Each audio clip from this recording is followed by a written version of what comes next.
So here we are at Hopscotch in Caleta de Fuste. WES is leading a very proactive initiative to help many of the people on Fuerteventura who have been worst affected by COVID-19.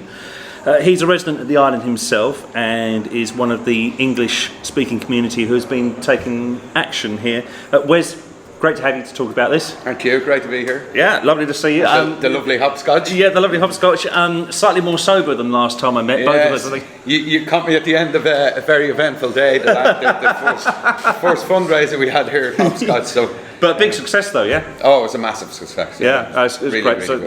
that's all that matters. If you would, take us through a little timeline of how you ended up leading this effort that you've been spearheading, and starting with the first lockdown in March. It was actually St. Patrick's Day in March, the 17th of March. Myself and my partner Kate, we decided to do a little gig on the rooftop, the roof terrace. Oh, like the Beatles. Yeah, so a little bit like the Beatles. Not as big, but we done a rooftop party in our estate, and we had lots of people out and flashing lights and banging pans.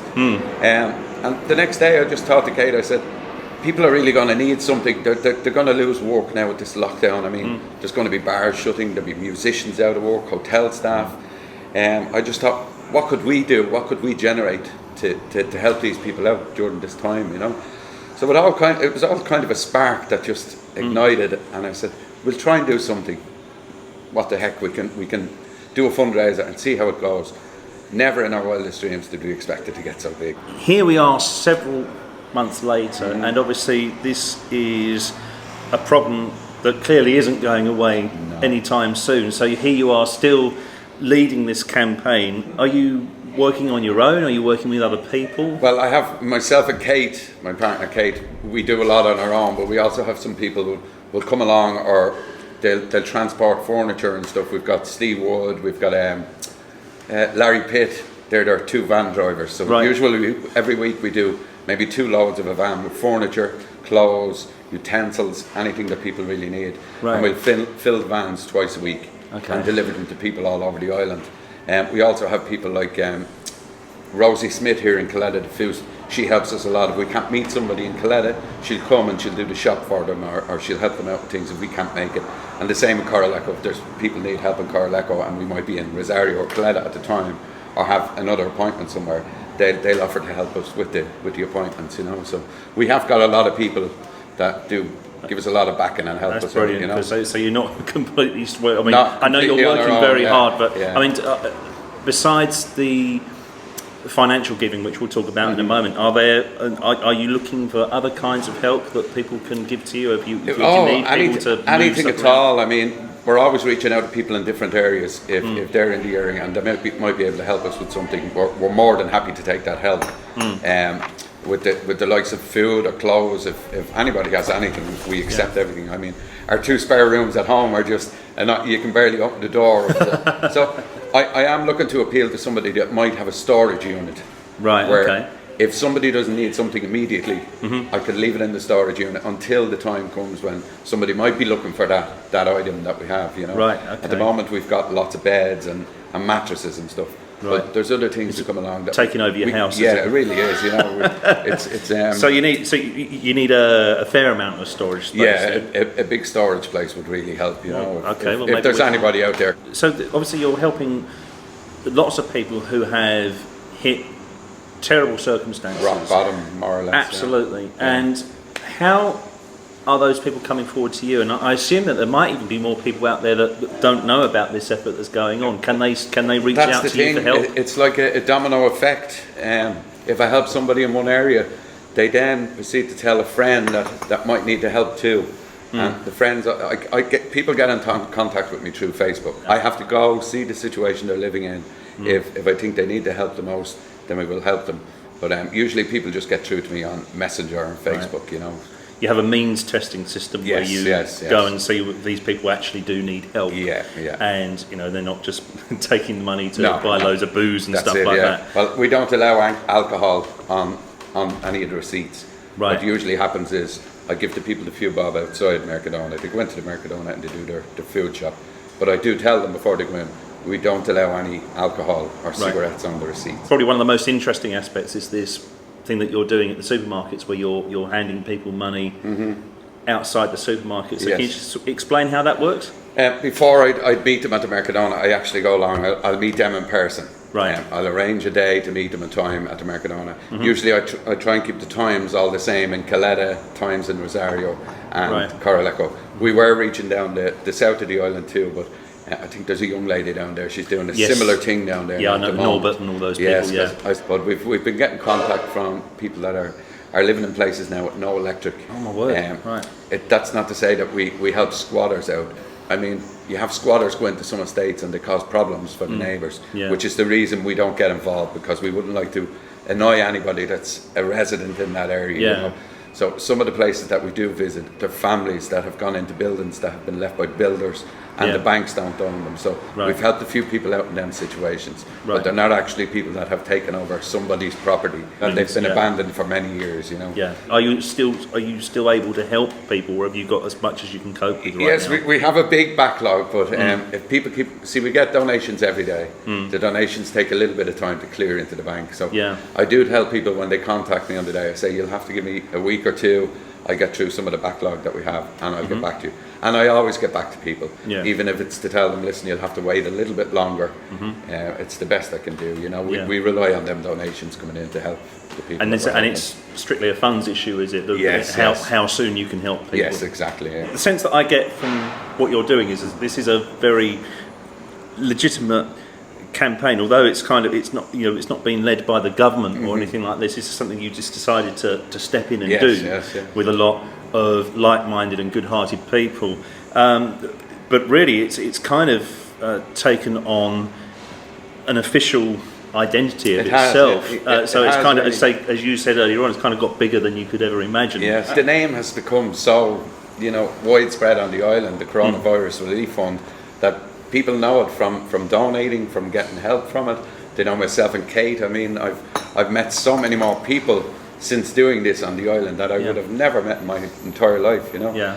And we try and show the progress on a daily basis with photographs and receipts. I post everything that we do on Facebook at the end of each day. There's a specific Facebook group for that, is there? Yes, we have the Coronavirus Relief Fund. And that's what it's called? And that's the Coronavirus Relief Fund. And so all the progress you're documenting on that Facebook Everything page. is on that Facebook page. Yes, That's so- brilliant, isn't it? So and- people can follow that. I mean, if I'm stuck somewhere for an hour, I'll be on Facebook and I say, okay guys, I'm waiting here for an hour, I have to go and see this person. So it's a step-by-step every day. I inform people of absolutely everything that we do. There's nothing we do that I don't inform people about. You know?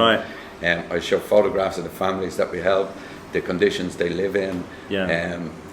We've had new babies born since taking the fund on. I tell everybody absolutely everything that goes on with the fund. great. You know? So So really- it's very transparent. Let's talk about the second Fuerteventura Aid event. I love it. It's got kind of a live aid kind of vibe to it, isn't it? I sort of almost feel like, especially with the accent, I feel like I'm talking to Bob Geldof. Oh, jeez. Don't say that line. You could have said Bono. You could have said Bono. Give a shirt. No, don't say that. Yes, so it's Fuerteventura Aid 2, the Halloween Pack two, extravaganza. yeah. So this is obviously a follow-up to the first one. It is, yes. I expect it to be a bigger and Really? wilder one with the fancy dress and and Yeah, the this is prizes. because it's Halloween, isn't it? And yeah, that'll be good fun. And it's fancy dress both nights, It's is it? fancy dress both nights. Yeah. I and should there's- just come as myself because I look scary I enough. think I'll do this, or I could come as Bob Geldof. The whole Halloween thing about the gig now, the second gig, will be great for people to just let go and have a little bit of fun, with all that's going on, lockdowns in Britain and lockdown in Ireland. certainly. We've got artists and bands coming from Coraleco, from Laharas, Caleta de Fus, and Oh, really? Who are you hoping to attract to this event? Obviously, fans of the artists that are performing, but anybody else in particular you got in mind?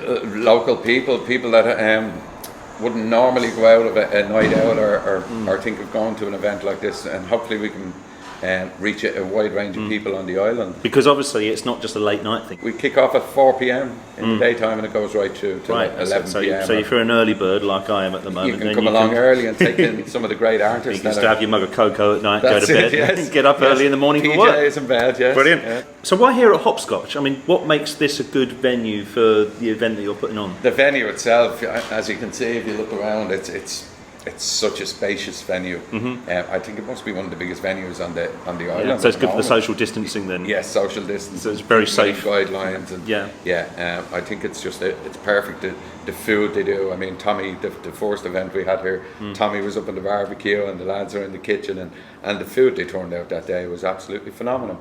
Tommy actually took 50 cents from every pint that he sold, pint of beer, and donated that back into the fund as well. You know? So they're not just providing the facilities, they're actually giving to the fund as well. Yes, definitely. And Tommy has himself called me up some days to collect some food that they had from the kitchen to bring to some of the families. That's great, because then none of it goes to waste. Yes. This isn't the only event that's going on. You've got something else planned as well. Tell us about that. Yes, we've got the Coronavirus Relief Fund sponsored walk. Brilliant. It's a walk from Coraleco to Catillo. It's about 24 kilometres.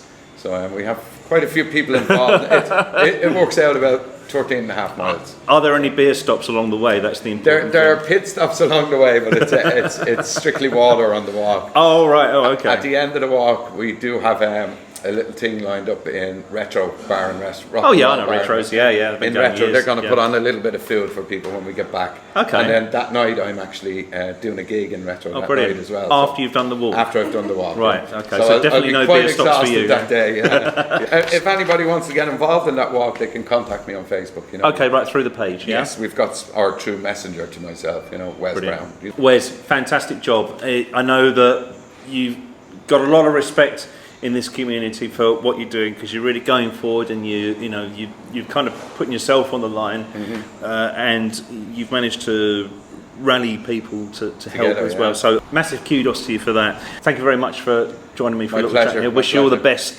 as we go forward. Who knows what's going to happen with the COVID-19 pandemic next, but I think there's a bit of reassurance coming from you that you're still on the case. We'll keep going as long as we can. We'll keep giving the help as long as people need it, we can manage to help them. So Fuerteventura Aid, the Halloween extravaganza, starts here at Caleta de Fusti at the Hopscotch Bar and Restaurant at 4 p.m. on Friday the 30th of October, with entertainment into the night. The second and final leg of the event will start the following day at 4 p.m, but that is actually Halloween, isn't it? Yes, it is. Right, okay. Again, running through into the night, so if you see like vampires walking about, don't be disturbed, it's fine. Loads of great entertainment from many of the area's favourite artists here in Caleta de Fusti, Fuerteventura, and also from some of the other areas, as Wes was talking about, in Coraleco and Lajares.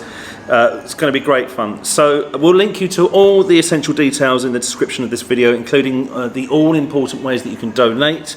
It promises to be a really fun 2 days, and you're all welcome to join in however you can, whether that's in person, and I think we've got the live stream going as well. We will have a live stream. Brilliant. Yes. Okay, so that's Fuerteventura A2, the Halloween extravaganza at the end of the month. Don't miss it.